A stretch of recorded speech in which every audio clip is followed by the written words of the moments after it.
Bismillahirrahmanirrahim. Assalamualaikum warahmatullahi wabarakatuh. Selamat datang ke channel saya. Dan kepada yang belum lagi subscribe, jangan lupa tekan butang subscribe dekat bawah, like dan share video ini bagi semua orang tahu tentang kewujudan video ini. Jadi hari ini kita nak borak ataupun kita nak buat Q&A sempena 3 bulan anniversary perkahwinan saya. Jadi let's go. Allah Akbar. Saya sebut nama kita, buat kenyang kaki dah orang lama tu. Orang tengok isteri kita tengok lama dah orang ni. Nama Muhammad Samir tu lagi aku. So ya oh ya, saya tiba nikah ni habis kita nak nikah pagi ni. Kau kenal dah ni lama tu. Waktu masa ni baca Muhammad Samir lacur sekali. Malu dah hari lagi. Di mana lama ya enggak masa itu sebut saya terima nikah ni. Sampai RM6,000 tunai, jangan dok lama. Sama kalau RM6,000 tunai, saya terima nikah dia. Habis kita. Allah Akbar. Bismillahirrahmanirrahim. Wahai Muhammad Syamil bin Muhammad Suhaimi, saya nikahkan kau ke Syafiqah binti Salim, wali bapaknya yang telah berwakil kepada saya dengan mas kahwinnya RM6,000 tunai. Saya terima nikahnya dengan mas kahwinnya tersebut. Jadi saya sudah boleh. Amin. Bismillahirrahmanirrahim. Alhamdulillah. Amin. Wabi ista'in. Salam. Ala syukur.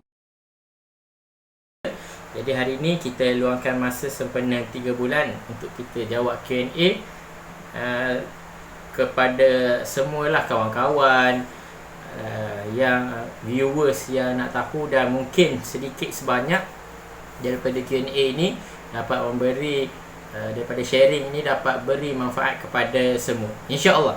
Jadi soalan yang pertama ditanyakan kepada saya iaitu banyak soalan ni, ada 1, 2, 3 yang soalan sama, iaitu macam mana boleh kenal, macam mana boleh jumpa, macam mana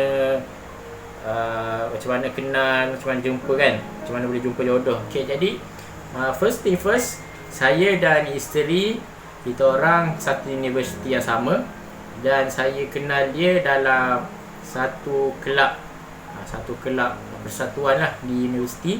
Jadi masa dah masuk tahun 1, saya tak kenal lagi dia walaupun dalam kelab sama, tak tahu kewujudan. Dan dia, isteri pun cakap dia tahu kewujudan saya bila mana tahun 3, bila mana saya jadi presiden kelab persatuan tersebut. Jadi masa macam mana boleh berkahwin, macam mana boleh ni adalah bila mana di penghujung tahun 3 tu, saya yang ketika itulah tahun lepas berkeinginan 2 tahun lepas, 2 tahun lepas tahun 3 rasa nak menamatkan zaman bujang. Jadi masa tu kita nak carilah calon isteri. Tapi masa tu saya tanya abah dengan umi. Jadi abah dengan umi kata kalau nak kahwin cari orang yang dekat-dekat je, tak payah jauh-jauh. Jadi bila mana saya fikir yang dekat ni dalam Terengganu lah, sebab saya asal Terengganu. Jadi kalau boleh dalam negeri Terengganu. Jadi bila mana kita usah-usah cari-cari dan kita terjumpalah isteri saya. Jadi bila mana kita dah jumpa, kita buat istikharah, kita aturkan untuk ta'aruf dan sebagainya. Jadi alhamdulillah berjodohlah kita orang berdua. Okey, soalan yang seterusnya iaitu kepada suami Ika nakal tak kat rumah, selalu kena sakat dengan dia tak? Okey, jadi isteri saya ni seorang yang pemalu. Sepatutnya saya nak ajak dia masuk dalam video ni, tapi dia seorang yang pemalu, dia tak suka nak cakap. Jadi saya mewakili kepada dia. Dia selalu bully saya. Dia selalu bully saya dan saya kena bully dengan dia. Tapi tak apa, sebab sayang saya rela dia bully.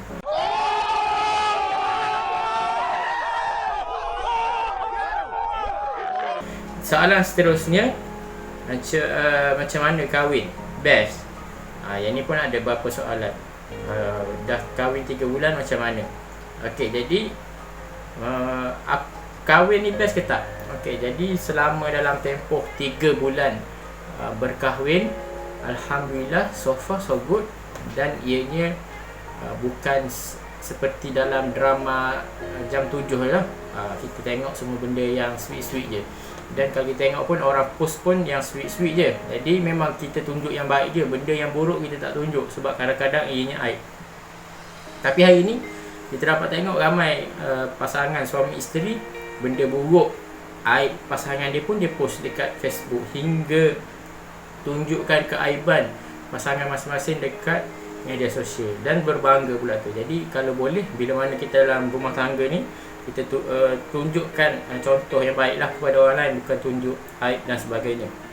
Jadi kalau tanya saya, 3 bulan ni memang satu kehidupan yang baru bagi saya. Sebab apa, bila mana dah jadi suami orang ni ada tanggungjawab, dan isteri pun ada tanggungjawab kepada tanggungjawab suami kepada isteri, tanggungjawab isteri kepada suami, dan tanggungjawab kepada keluarga. Dan bila mana kita berkahwin ni, bukan hanya kita kahwin berdua je, tapi kita kena tahu dan kenal ahli keluarga yang lain juga. Jadi keluarga isteri saya ramai, adik-beradik dia ada 9, dan adik-beradik saya ada 7. Jadi memang keluarga yang besar lah. Jadi, dan lebih-lebih pula saya ni sebagai anak sulung, jadi ada adik-adik yang menjadi tanggungjawab kepada saya. Jadi antara dalam tempoh 3 bulan ni, 3 perkataan yang saya boleh sebutkan dalam rumah tangga ni adalah komunikasi, sabar dan toleransi. Sebab apa pilih komunikasi, sabar dan toleransi? Pertama, komunikasi. Bila mana kita nak berkomunikasi, kita nak sampaikan sesuatu, kadang-kadang bila mana kita kata A, dia faham B, jadi tak synchronize dengan apa yang kita nak kata. Apa yang kita perlu buat, kita kena explain supaya benda tu disynchronize, dan benda ni dia nak adapt. Yang kedua, sabar. Sebab kita tahu lelaki dan perempuan ni sifat dan sikap ni tak sama. Jadi ada kadang-kadang benda yang sikap perempuan isteri buat tu, lelaki dia tak faham. Jadi isteri kena sabar. Sama juga bila mana suami buat tu, dia kena sabar. Jadi bila mana saling-saling sabar, maka itu akan mengeratkan lagi hubungan. Dan yang ketiga, toleransi. Toleransi sebab apa? Kita hidup dalam dunia yang berbeza. Kita dah hidup berpuluh tahun, contoh dia 20 tahun hidup dengan keluarga dia, dan saya hidup dengan keluarga saya. Bila mana kita berkahwin, kita nak adaptkan kehidupan dia dan kehidupan kita ni jadi satu kehidupan yang baru. Jadi dia ambil masa dan kita banyak bertoleransi. Jadi best ke tak best, itu memang atas pada individu masing-masing lah. Tapi bila mana saya tanya isteri saya, dia kata best kahwin.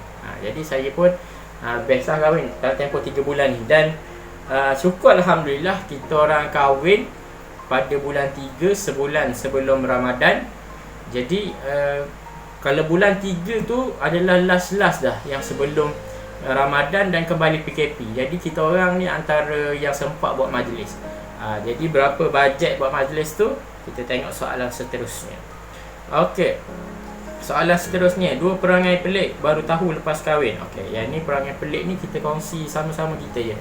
Kita tak boleh cerita benda-benda pelik dekat netizen. Jadi kita tukar soalan ni, 2 makanan kegemaran yang isteri masak. Yang pertama adalah ayam masak merah dia dan sup dia. 2 ni yang favourite saya suka dia masak. Walaupun ada soalan yang seterusnya adalah Ika, isteri pandai masak tak? Dia pandai masak. Dia baru belajar masak, tapi apa yang dia masak saya makan je. Sebab apa, saya ni bukan jenis yang cerewet. Tolak batu, kayu, pasir je saya tak makan, yang lain saya makan. Jadi apa je yang dia masak saya akan makan. Alhamdulillah boleh tengok kesihatan semakin bertambah lah. Semakin sihat dan semakin kacak selepas dijaga baik oleh isteri selama 3 bulan. Jadi soalan yang seterusnya adalah yang berbunyi tentang bajet. Boleh sobat prepare bila nak prepare kahwin, especially bajet. Jadi boleh ceritakan bajet untuk perkahwinan. Okey, jadi saya share sikit macam mana kita punya bajet perkahwinan dan macam mana kita nak menguruskan bajet perkahwinan kita. Yang pertama, kita kena tahu bila kita nak kahwin. Contoh dia pada tahun 2019 kita nak kahwin 2 tahun lagi, tahun 2021. Jadi kita dah ada timeline. Setiap bulan tu berapa kita nak simpan, tapi kita kena tahu kos untuk setiap perkahwinan. Jadi kita kena tahu berapa dia punya hantaran, belanja makan, mas kahwin, semua benda tu adalah termasuk dalam kos. Contoh dia, ada orang kata nak kahwin sekarang bukan murah. Ya, memang betul, bukan murah. Jadi saya nak pergi detail sikit bajet perkahwinan saya untuk dua belah. Alhamdulillah, perkara yang paling saya bersyukur adalah bila mana kita buat majlis perkahwinan ni dalam musim wabak. Dan yang paling merisaukan saya adalah takut daripada majlis perkahwinan ni ada berlaku kluster daripada perkahwinan, majlis perkahwinan lah. Alhamdulillah, dua majlis dalam tempoh sebulan tu tak ada sebarang laporan yang mengatakan ada yang positif. Jadi Alhamdulillah. Jadi dekat belah perempuan buat majlis lepas akad nikah terus. Jadi masa tu kita dah limitkan lah, limitkan jemputan. Sebelum ni dalam 500 berapa lah, 800 pergi kepada 250, 400, 200 setengah. Masa tu jemputan hanya dilimitkan 250 orang. Jadi kita daripada 800 kita cut. Jadi banyaklah boleh cut. Jadi kalau kita kira-kira kat situ, bajet untuk makan sebanyak 4,000. Barang-barang hantaran yang saya bagi dekat dia dalam 2,000, 3,000 dan dia bagi dekat saya pun dalam amount 3,000. Mas kahwin kira sekali dengan hantaran 6,000. Jadi itu majlis, kalau majlis makan dekat tempat saya 3,000. Jadi tuan-tuan boleh totalkan lah, 6,000, 4,000, 3,000, 3,000, 4,000. Jadi dalam kurang 15,000. Jadi 15,000 ni adalah saya kira majlis yang kecil. Jadi kalau mana tuan-tuan yang nak kahwin masa musim PKP ni sangat dialukan, sebab tak payah buat majlis makan-makan, jimat. Kalau nak buat pun mungkin lepas ni buat jemputan yang kecil lah, yang mampu dengan bajet yang kita ada. Jadi iaitu antara bajet saya rasa paling kurang kita kena sediakan 10,000. 10,000 untuk kos perkahwinan, nak guna belanja untuk perkahwinan. Selepas pada kita buat majlis perkahwinan, bajet yang kita kena sediakan adalah bajet untuk selepas berkahwin. Bila mana kita dah lepas kahwin, kita nak ada rumah sewa. Jadi kita kena cari rumah sewa. Bila mana dah ada rumah sewa, nak cari barang-barang kelengkapan, barang dapur, barang dalam bilik, almari, katil, pinggan, semualah benda tu memerlukan duit. Jadi Alhamdulillah pada majlis kenduri tu kita orang dapat banyak hadiah. Ada lagi hadiah yang tak buka dan tak guna. Jadi terima kasih kepada pemberi, sebab apa? Hadiah-hadiah yang diberikan tu adalah digunakan untuk kehidupan seharian. Contoh dia bagi air fryer, bagi apa je, pisau, sudu, apa lagi, vacuum. Itu antara hadiah-hadiah yang digunakan. Jadi kita dapat jimat kos kat situ lah. Jadi kita kena ada duit simpanan untuk selepas perkahwinan. Jadi kita kena ada juga duit simpanan kecemasan. Bila mana ada, jadi kita kat sini kita boleh kata bila mana seseorang itu berniat nak berkahwin, apa yang perlu dia prepare 3 sudut kewangan: sebelum perkahwinan, sebelum dan semasa, selepas perkahwinan dan simpanan. Sebab apa? Kita tak tahu apa yang kita apa akan jadi selepas perkahwinan tu. Jadi simpanan tu kena ada lah. Jadi cara antara, ada orang tanya macam mana kita nak simpan duit yang banyak dalam tempoh yang singkat.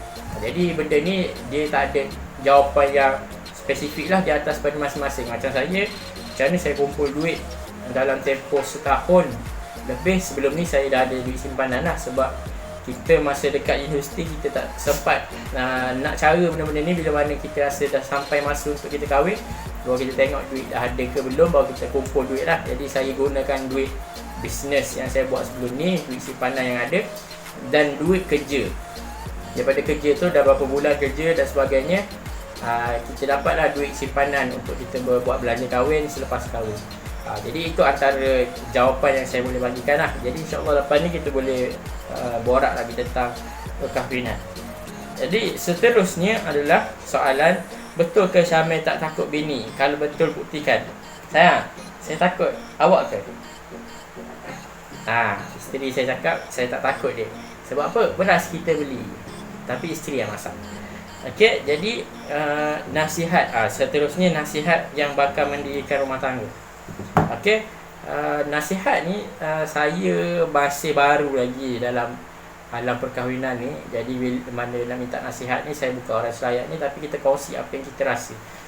Jadi sebelum ni, video terakhir saya sebelum ni, saya dah ada cerita tentang nasihat. Mungkin tuan-tuan boleh cari balik video saya sebelum ni, boleh tengok kat situ. Ada kita kongsi banyak tips nak kahwin tu kan. Jadi tapi untuk bila mana kita dah melalui sendiri, nasihat dia adalah kita jangan merasakan kehidupan perkahwinan ini sebagai satu beban. Sebab bila mana kita merasakan satu beban, kita akan rasa sentiasa dalam keadaan gelisah, resah. Sebab apa? Kita takut nak buat something. Tetapi kita enjoy lah hidup dalam perkahwinan ini. Sebab apa? Perkahwinan ini adalah satu jambatan untuk kita menuju ke syurga. Sebab apa? Kita boleh pergi sama-sama. Ada orang yang support kita. Contoh dia, bila mana kita berkahwin ni sebenarnya nak mendekatkan diri kita kepada Allah. Banyak ibadat yang kita boleh buat samping support. Contoh dia, apa yang saya boleh bagi contoh, dia akan memberi kita booster ataupun push kita lebih. Contoh yang saya buat untuk bulan Jun ni, kita challenge dengan isteri untuk bulan Jun ni, kita challenge siapa yang paling banyak baca buku, minimum 1 buku untuk sebulan ni.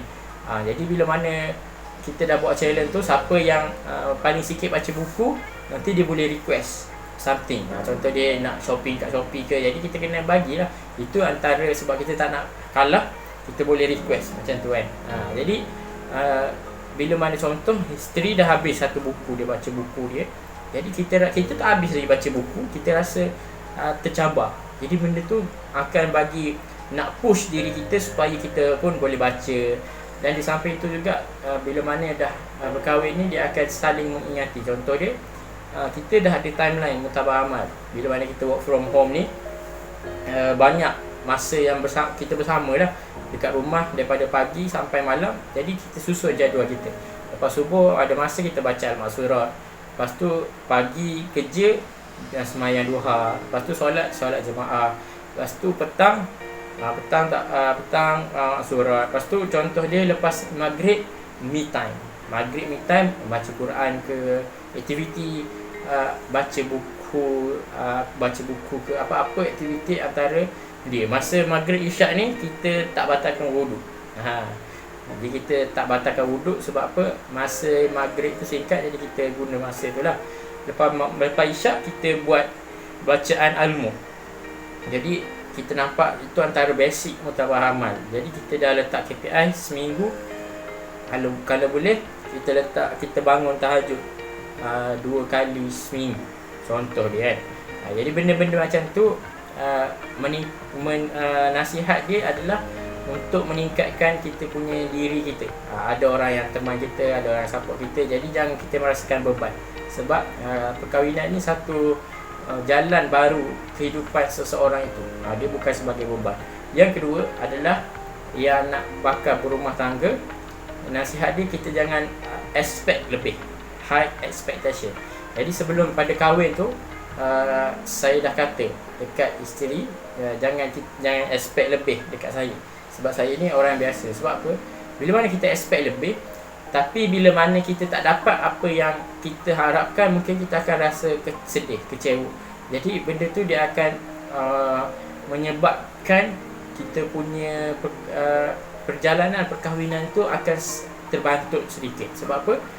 Dia expect lebih. Sebab apa? Contoh dia, saya kata macam tu dekat isteri, sebab saya dia kenal saya dulu mula-mula sebagai presiden kelab. Tapi bila mana jadi kahwin, dia macam ni rupanya. Jadi benda tu sebenarnya satu perkara yang tidak bagus dalam rumah tangga. Jadi kita jangan expect lebih dan kita sentiasa improve diri kita. Itu nasihat yang kedua lah. Dan yang ketiga, kita kena appreciate, betul tak sebut appreciate apa yang kita buat. Dan bila mana kita nak berumah tangga ni, kena banyak-banyakkan minta nasihat ataupun restu daripada orang tua dan keluarga kita. Okey, itu soalan dia.